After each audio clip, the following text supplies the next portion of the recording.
When the Sturmgewehr 44 first appeared in German trials, it was not welcomed as a breakthrough. It was treated as a mistake. German military doctrine before and during the early years of the war was built around a clear division of labor within the infantry squad. Bolt-action rifles provided range and accuracy. Submachine guns were close-range tools for assaults and urban fighting. Light machine guns delivered sustained fire and formed the tactical core of the unit. A weapon that attempted to sit between these categories was viewed not as innovative, but as unnecessary. German planners believed the rifleman's primary task was precision fire at long distances. Engagement ranges were assumed to be several hundred meters. The standard infantry rifle reflected this belief. It fired a full-power cartridge capable of accurate fire well beyond 500 meters. Any reduction in power or range was interpreted as a step backward. A weapon that sacrificed long-range performance in exchange for controllable automatic fire seemed to violate the fundamentals of German infantry doctrine. The idea of an intermediate cartridge was especially controversial. German Ordnance authorities measured effectiveness in terms of penetration, velocity, and maximum range. A shorter cartridge with reduced recoil was immediately suspect. Critics argued that it would lack stopping power, fail against cover, and encourage wasteful automatic fire. Ammunition economy was a serious concern. Germany already struggled with supply constraints, and a weapon that encouraged higher rates of fire appeared logistically irresponsible. Early development reinforced skepticism. The concept emerged not from high command, but from engineers responding to battlefield observations. Reports from the Eastern Front showed that most infantry engagements occurred at ranges under 300 meters. Submachine guns were devastating in close combat, but lacked accuracy and reach. Rifles were accurate, but slow and poorly suited to mobile fighting. The proposed solution, a selective fire rifle using a shortened cartridge, challenged long-held assumptions rather than fitting neatly into existing categories. Institutional resistance followed. The German Army's weapons office repeatedly blocked or delayed the program. Early prototypes were criticized for weight, complexity, and unfamiliarity. The weapon did not align with existing training manuals or tactical doctrine. Introducing it would require changes in squad organization, ammunition supply, and combat methods. In an army already fighting a global war, such disruption was seen as dangerous. Political interference made matters worse. Adolf Hitler personally opposed the idea of a new rifle cartridge. He believed existing weapons were sufficient and feared production disruption. To bypass his objections, developers disguised the program as a submachine gun project, assigning it misleading designations. This deception delayed clear evaluation and reinforced mistrust among senior officials who suspected the weapon lacked a defined role. Production concerns further fueled dismissal. Germany's industrial system was already strained. Introducing a new weapon meant new tooling, new training, and new logistics chains. Ordnance officials argued that resources would be better spent increasing output of proven weapons rather than fielding an untested concept. In their view, the battlefield problem was quantity, not design. There was also a cultural element. German military tradition valued marksmanship and disciplined fire. Automatic weapons were viewed as tools for specialists, not standard infantry. Issuing a selective fire rifle to every soldier raised fears of indiscipline and ammunition waste. Critics argued that infantry effectiveness came from control, not volume of fire. Even frontline commanders were initially unconvinced. Early test units treated the weapon cautiously. It did not immediately outperform rifles at long range or submachine guns at close range in controlled trials. On paper, it appeared to be a compromise that did nothing exceptionally well. In a military culture that prized specialization, compromise was not admired. As a result, the weapon lingered in development limbo. It was neither fully rejected nor fully embraced. It existed as an experiment tolerated rather than supported. Official enthusiasm was minimal. Funding was limited. Deployment plans were vague. If the war had remained static, the program might have been quietly canceled. What ultimately forced reconsideration was not theory, but reality. Infantry combat in the later years of the war bore little resemblance to pre-war assumptions. Battles were fought in villages, forests, rubble, and trenches. Visibility was limited. Engagements were fast, chaotic, and short-ranged. Soldiers needed weapons that could deliver rapid, accurate fire under stress while remaining controllable and portable. The dismissal of the Sturmgewehr concept was therefore rooted in outdated expectations. German planners evaluated the weapon against the wrong criteria. They judged it by the standards of long-range marksmanship and peacetime logistics rather than the demands of modern, high-intensity infantry combat. The weapon did not fit the war they expected. It fit the war they were actually fighting. At the time of its dismissal, this distinction was not yet clear. The Sturmgewehr 44 was viewed as an unnecessary deviation, a distraction from established doctrine. It was not considered revolutionary. It was considered inconvenient. Only when combat conditions exposed the limits of existing weapons would that assessment change. The technical objections to the Sturmgewehr concept were not invented after the fact. They emerged from real limitations observed during early testing and from comparisons with established weapons that had defined German infantry combat for decades. On paper, the new rifle appeared to sacrifice too much in exchange for capabilities that many decision-makers did not yet value. At the center of the controversy was the cartridge. The weapon was designed around an intermediate round, shorter and less powerful than the standard full-length rifle cartridge used by German infantry. This immediately raised concerns about penetration and effective range. Ordnance officials measured performance by the ability to defeat cover, penetrate helmets, and maintain accuracy at extended distances. The intermediate cartridge did not match the full-power rifle round in these categories. To evaluators trained to think in terms of maximum range and ballistic energy, this was a clear downgrade. Accuracy testing reinforced skepticism. While the weapon was controllable in short bursts, its accuracy at long range did not match that of bolt-action rifles. At distances beyond a few hundred meters, dispersion increased and the reduced velocity limited ballistic performance.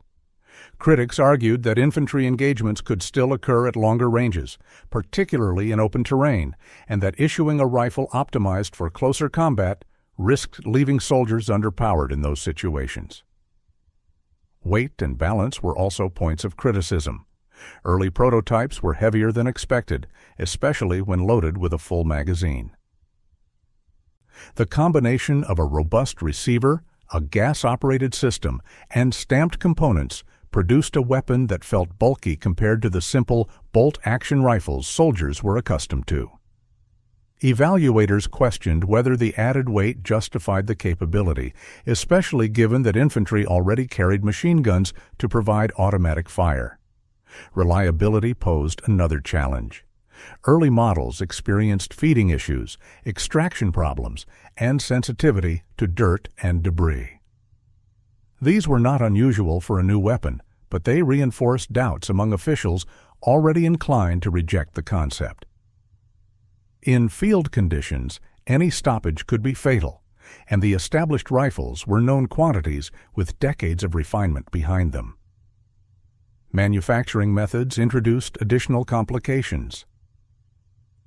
The Sturmgewehr relied heavily on stamped metal components rather than traditional machined parts. While this approach promised faster and cheaper mass production in theory, it was unfamiliar and initially produced inconsistent results. Quality control varied, and early production runs suffered from uneven tolerances. Ordnance officials worried that scaling production under wartime conditions would amplify these issues rather than resolve them. Training implications were another source of resistance. The weapon's selective fire capability required new drills, new firing discipline, and revised marksmanship standards. Soldiers would need to learn when to fire semi-automatically and when to use bursts. This introduced complexity into training programs already compressed by wartime demands. Critics argued that issuing such a weapon broadly would increase ammunition consumption without guaranteeing improved effectiveness. Ammunition logistics were perhaps the most persistent concern. Introducing a new cartridge meant establishing parallel supply chains alongside existing rifle and submachine gun ammunition. Germany's logistics system was already under severe strain. Ordnance planners feared confusion at depots, misallocation at the front, and shortages caused by prioritizing one ammunition type over another. In a war increasingly defined by logistics, this was not a theoretical issue. The weapon also challenged the existing role of the squad machine gun. German infantry doctrine centered the squad around a light machine gun with riflemen supporting it. A selective fire rifle in the hands of every soldier threatened to blur that hierarchy. Some officers feared it would reduce the perceived importance of the machine gun or encourage decentralized fire without coordination. From their perspective, the weapon risked undermining a system that had worked well in earlier campaigns. Comparisons with submachine guns further complicated evaluation. Submachine guns were lighter, simpler, and effective at very close range. They were already proven in urban and forest fighting. Critics asked why infantry needed a heavier, more complex weapon when submachine guns already filled the close combat role and rifles handled longer ranges. The intermediate rifle appeared to sit awkwardly between these two established categories. Even advocates of the weapon acknowledged limitations. They recognized that it would not replace machine guns or excel at long-range fire. Early supporters framed it as a supplement rather than a revolution intended to increase the volume and flexibility of infantry fire at typical combat distances. This cautious framing, while realistic, failed to inspire confidence among decision-makers seeking decisive advantages. Testing protocols also shaped perception. Many evaluations were conducted under controlled conditions that emphasized precision and range rather than dynamic combat scenarios. Under such tests, the Sturmgewehr's advantages were muted. Its strengths, rapid follow-up shots, controllability under stress, and effectiveness in short chaotic engagements were difficult to quantify in traditional trials. As a result, official reports often highlighted shortcomings more than potential. The cumulative effect of these criticisms was inertia. The weapon was not rejected outright, but it was not championed either.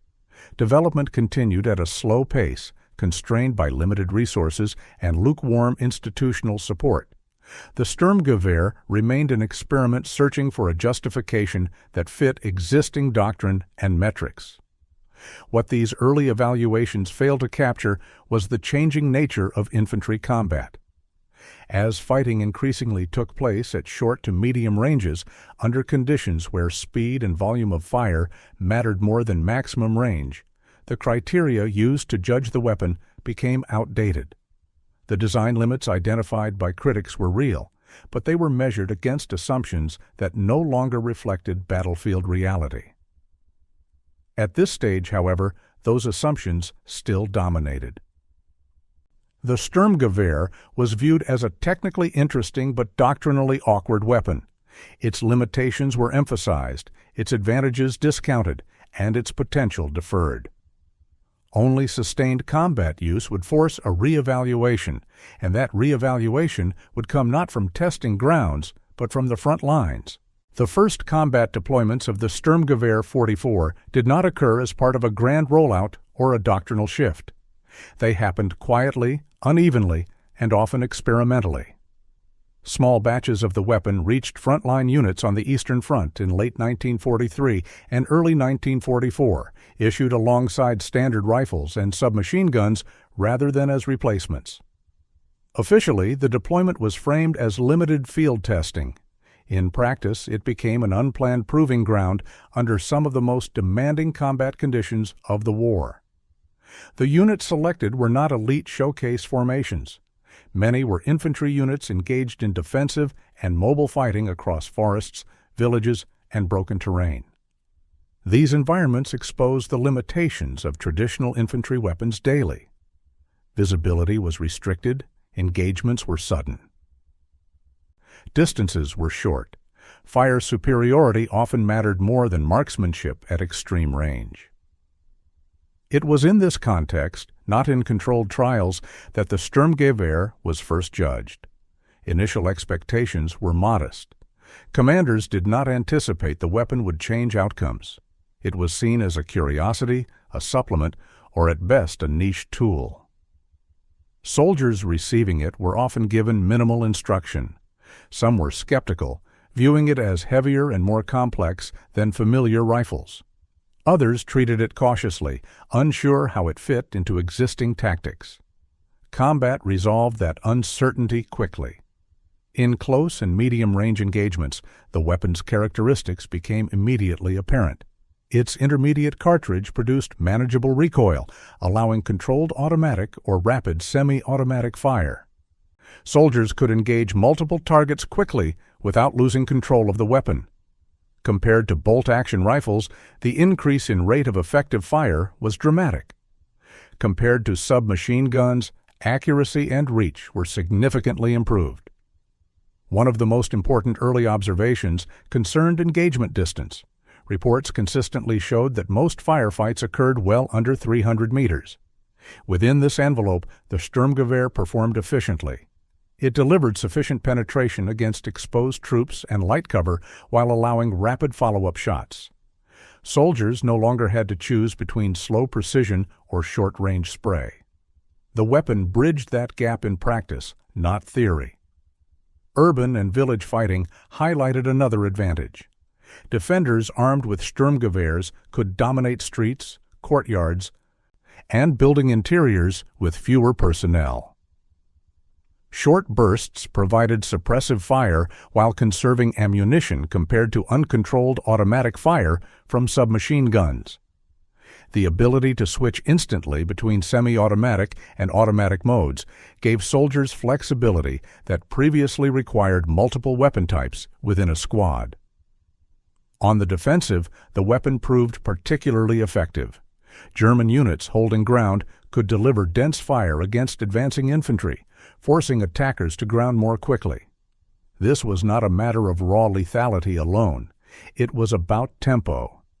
The Sturmgewehr allowed a smaller number of defenders to generate the impression and the reality of heavier resistance. This slowed assaults, disrupted coordination, and increased enemy caution. Early field reports began to reflect these realities. Soldiers requested more of the weapon. Units asked for additional magazines. Commanders noted improved performance in specific tactical situations, particularly in forests and built-up areas. These observations were practical, not ideological. They came from units measuring effectiveness by survival and outcomes, not by doctrine. There were still problems. Ammunition supply remained inconsistent. Spare parts were limited. Some early production weapons suffered from reliability issues under harsh conditions. Training gaps meant that not all users employed the weapon optimally. But despite these shortcomings, the net assessment from frontline units was positive. The weapon was not perfect, but it was useful, and usefulness in combat carried more weight than theoretical objections. Enemy reaction provided further validation. Soviet troops encountering Sturmgewehr armed units reported increased difficulty advancing under fire. The volume and accuracy of German infantry fire at intermediate ranges exceeded previous experience. While this did not reverse strategic trends, it altered local tactical balances. In small unit engagements, German infantry regained some of the firepower advantage they had been losing. Importantly, these results emerged without formal doctrinal support. The weapon succeeded not because tactics were rewritten around it, but because soldiers adapted instinctively. They used it where it made sense. They learned when to fire single shots and when to use bursts. They adjusted ammunition usage based on conditions. This organic adaptation demonstrated that the weapon aligned with real combat needs rather than abstract theory. As deployments expanded, patterns became clearer. Units equipped with a higher proportion of Sturmgewehrs reported improved effectiveness in mobile defense and counterattacks. The weapon did not replace machine guns or eliminate the need for supporting weapons. Instead, it enhanced the infantryman's individual contribution within the squad. Firepower became more evenly distributed rather than concentrated solely in the machine gun. These early combat results forced a reassessment at higher levels. The weapon was no longer an experiment producing ambiguous data. It was generating consistent feedback under fire. While it had not transformed the strategic situation, it had demonstrably improved infantry performance in the kinds of fights that now dominated the war. The first combat deployments therefore marked the transition from skepticism to evidence.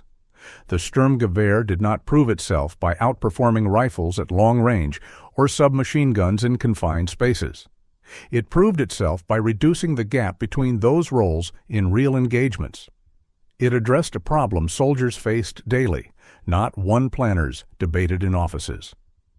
By the time these lessons filtered upward, the war situation limited how fully they could be exploited. But the conclusion was unavoidable. The weapon that had been dismissed as unnecessary had demonstrated clear value where it mattered most. Combat had provided the evaluation that theory could not. Combat stripped away the abstractions that had dominated earlier evaluations. Under fire, the weapon's real value emerged not as a theoretical compromise, but as a practical solution to problems infantry faced every day. These problems were not about maximum range or ideal conditions. They were about reaction time, controllability, and the ability to keep pressure on an enemy across broken ground. The most consistent observation from frontline use concerned effective range. Engagements typically unfolded inside 300 meters, often much closer. Within this envelope, the weapon delivered accurate, repeatable fire with significantly higher practical rates than bolt-action rifles. Soldiers could fire, adjust, and fire again without breaking sight picture or cycling a bolt.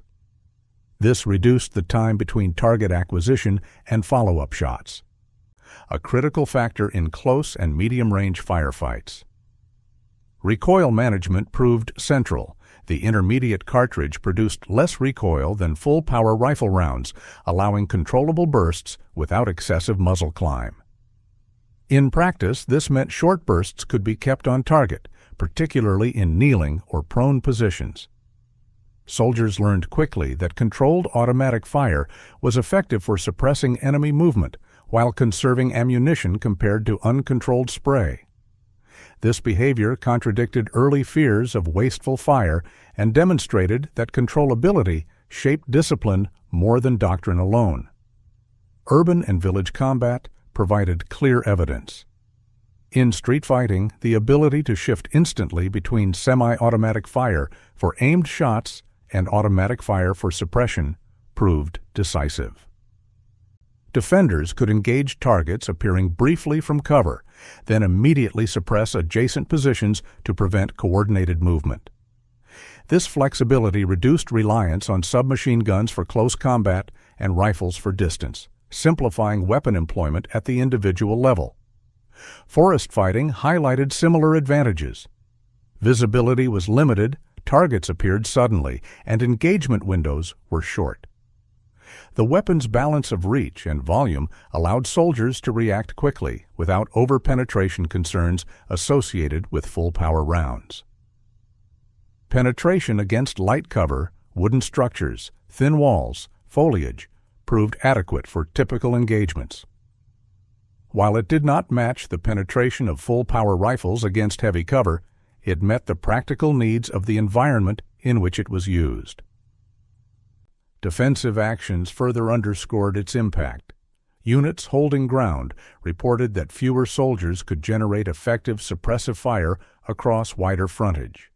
This did not replace machine guns, but it reduced gaps between them. Attacking infantry faced denser fire sooner, often before coordinating assaults. The cumulative effect was a slowdown in enemy movement, buying time and increasing the effectiveness of limited defensive resources. On the offensive, the weapon improved assault coordination at the squad level. Soldiers advancing behind cover could provide their own suppression while moving, rather than relying solely on machine guns or external support. This reduced pauses and exposed fewer soldiers at once. The ability to fire accurately on the move in short bursts changed how infantry advanced through rubble, trenches, and shell holes. Ammunition usage patterns stabilized with experience. Initial fears of excessive consumption were not borne out where training and leadership were adequate. Soldiers learned to prioritize semi-automatic fire for most engagements, reserving bursts for suppression or immediate threats. The magazine-fed system allowed rapid reloads compared to stripper clips, reducing downtime during firefights. This improved continuity of fire without requiring heavier support weapons. Reliability in combat improved as production matured and soldiers learned maintenance routines. While early models had issues, field experience led to practical fixes and handling practices that reduced stoppages. The weapon tolerated dirt and debris reasonably well under real conditions, provided basic cleaning was performed. This contrasted with early test impressions formed under limited controlled evaluations. Enemy response offered indirect confirmation. Opposing troops reported increased difficulty advancing under infantry fire that combined accuracy with volume. Assaults faced earlier suppression and higher exposure. While the weapon did not change strategic outcomes, it altered local engagements in measurable ways. Casualty reports and after-action assessments reflected increased resistance at points where previously submachine guns or bolt-action rifles dominated. Importantly, the weapon's effectiveness did not depend on ideal doctrine. Soldiers adapted intuitively. They learned burst control by necessity. They adjusted firing modes based on distance and terrain. This organic adaptation demonstrated alignment with combat reality rather than theoretical constructs. The weapon fit how infantry actually fought, not how manuals assumed they would. The limitations remained clear. The weapon did not replace machine guns as the primary source of sustained fire. It did not excel at long-range engagements across open terrain. It added weight to the infantryman's load. But combat showed that these limitations were acceptable trade-offs for gains where fighting most often occurred. The net effect was an increase in individual infantry effectiveness across a broad set of realistic conditions. The decisive insight from combat reality was this: effectiveness was not measured by extremes, but by frequency. The weapon performed well in the engagements that happened most often. Not the engagements planners prioritized on paper. That distinction mattered more than any single technical specification. As reports accumulated, the pattern became undeniable.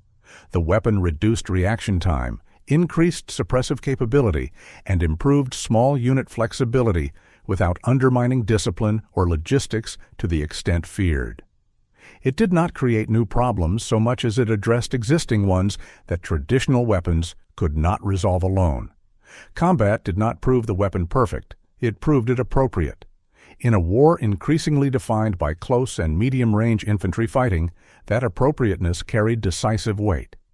What theory dismissed as compromise, combat validated as balance. The tactical impact of the Sturmgewehr 44 became evident not through sweeping doctrinal reforms, but through gradual, frontline-driven adaptation. Units did not wait for new manuals. They changed how they fought because the weapon altered what was possible at the squad and individual level. These changes were subtle in isolation, but cumulative in effect.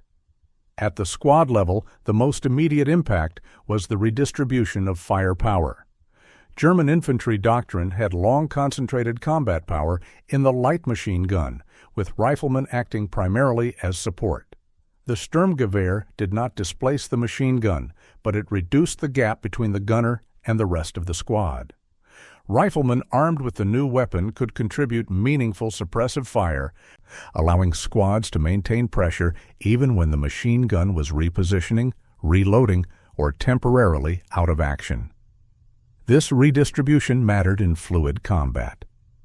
In villages, forests, and broken terrain, squads often became dispersed. Maintaining cohesion around a single automatic weapon was difficult.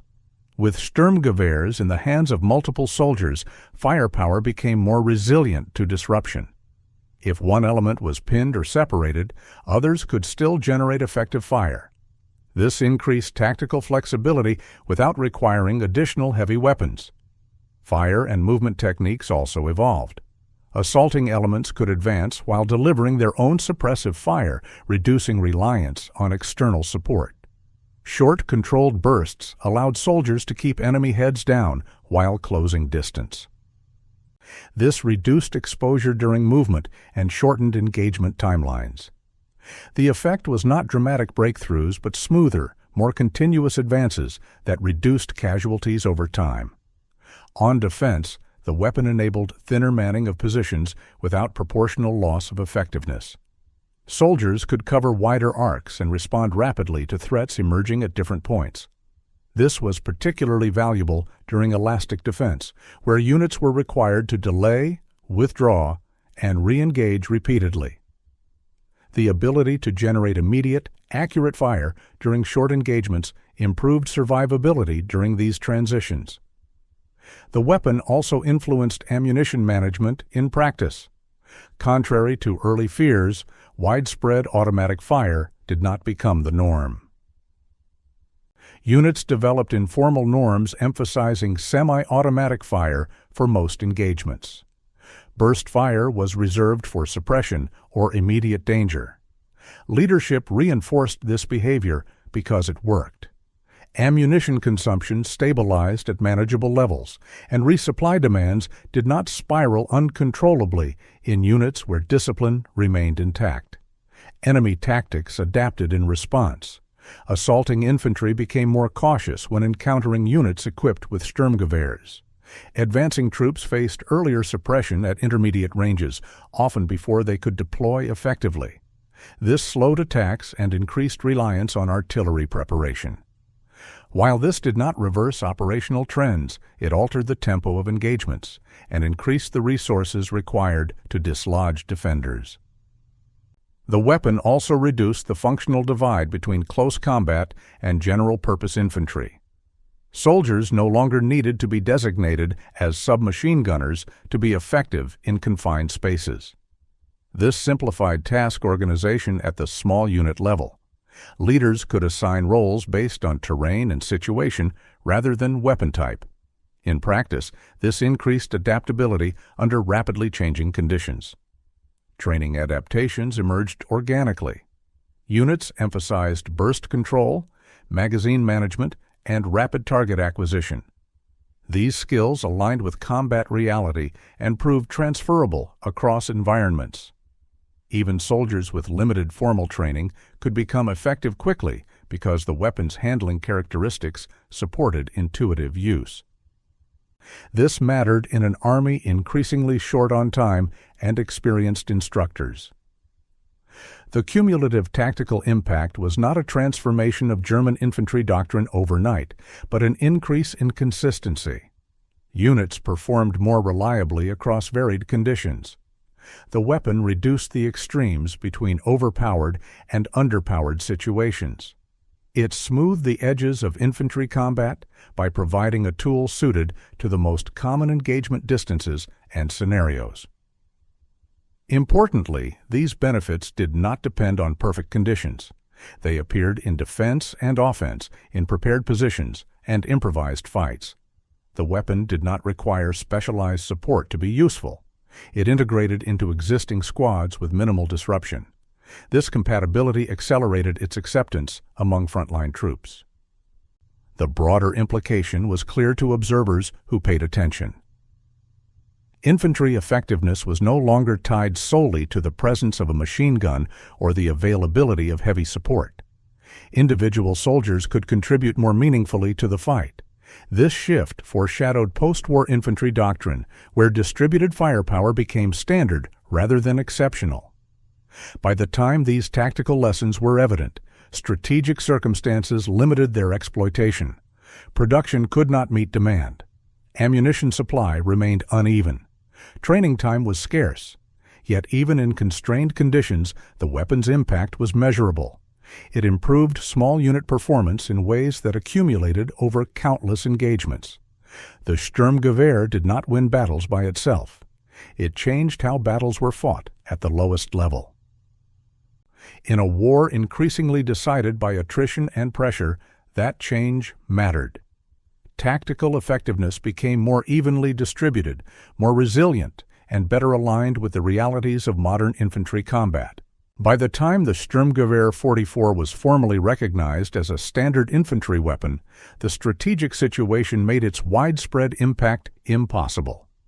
Germany no longer possessed the time, industrial capacity, or logistical stability required to re-equip its forces at scale. Yet the consequences of the weapon's appearance extended far beyond Germany's defeat. The Sturmgewehr's true legacy unfolded after the war, reshaping how armies understood infantry combat. The most immediate consequence was doctrinal, even if Germany could not fully exploit it. The weapon demonstrated that the majority of infantry combat did not require full-power rifle cartridges. It showed that controllable fire at realistic engagement distances mattered more than theoretical maximum range. This challenged decades of military assumptions across multiple armies, not just Germany's. Production figures reflected both recognition and limitation. Hundreds of thousands of Sturmgewehrs were produced, but far fewer than originally envisioned. Shortages of materials, bombing of factories, and transport disruptions constrained output. Ammunition supply never fully stabilized. As a result, deployment remained uneven, preventing the kind of mass integration that could have reshaped the German army's performance in the final year of the war.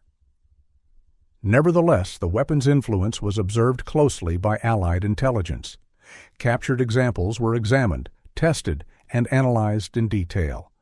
Reports noted the effectiveness of the intermediate cartridge, the practicality of selective fire, and the weapon's suitability for modern infantry engagements. These observations were not dismissed as curiosities. They were incorporated into post-war assessments of small arms design. The Soviet Union drew the most direct conclusions. Soviet planners recognized that the Sturmgewehr aligned closely with their own evolving views on infantry combat. Post-war Soviet rifle development reflected these lessons clearly. The adoption of intermediate cartridges and selective fire rifles was not an accident. It was a response to combat data, including German experience. The lineage from wartime observations to post-war standard weapons was explicit. Western armies followed a similar trajectory, albeit more slowly. Initial resistance persisted, particularly in forces wedded to traditional marksmanship concepts. However, combat experience in later conflicts reinforced the same conclusions Germany had reached too late. Engagement distances, reaction time, and controllability mattered more than maximum ballistic performance. Over time, the principles demonstrated by the Sturmgewehr became standard. Another lasting consequence was organizational. The weapon reinforced the idea that infantry squads function best when firepower is distributed rather than concentrated exclusively in a single automatic weapon. This concept influenced post-war squad structures where multiple soldiers carried weapons capable of both accurate fire and suppression. The modern infantry squad owes much of its structure to this shift. The Sturmgewehr also highlighted the importance of aligning weapons development with observed combat reality rather than inherited doctrine. German resistance to the weapon stemmed from assumptions that no longer matched the battlefield. The eventual acceptance of the weapon illustrated how costly doctrinal inertia can be. This lesson resonated beyond small arms, influencing broader military thinking in the post-war period. Importantly, the weapon's legacy was not one of technological perfection. It had flaws. It was heavy. Early models had reliability issues. Production quality varied. Yet its conceptual framework proved sound. Subsequent designs improved upon its weaknesses while preserving its core principles. In this sense, the Sturmgewehr was not an endpoint. It was a starting point. The contrast between tactical success and strategic failure is central to understanding its significance. The weapon worked. It improved infantry effectiveness where and when it was used. But no weapon can compensate for industrial collapse, strategic overextension, or loss of initiative. The Sturmgewehr demonstrated how innovation can succeed at the tactical level while remaining irrelevant strategically if introduced too late. In historical perspective, this makes the weapon more instructive, not less. It shows that being right is not enough. Timing matters. Adoption matters. Integration matters. Germany identified the problem correctly and developed a viable solution, but delayed its acceptance until circumstances made large-scale impact impossible. Today, the Sturmgewehr is recognized not as a failed experiment, but as the first practical example of a new category of infantry weapon. Its influence is visible in service rifles around the world. The characteristics once criticized, intermediate cartridges, controllable automatic fire, flexibility at common engagement ranges, are now standard requirements. The weapon was dismissed because it did not fit expectations. Combat proved those expectations wrong. That pattern is not unique to this case, but the consequences here were far-reaching. The Sturmgewehr changed how armies thought about infantry combat, even though it arrived too late to change the war it was born into. Its legacy is therefore twofold. It stands as a technical and doctrinal breakthrough, and it stands as a reminder that innovation ignored by doctrine can be as decisive as innovation embraced too late. This is WWW2 Battles.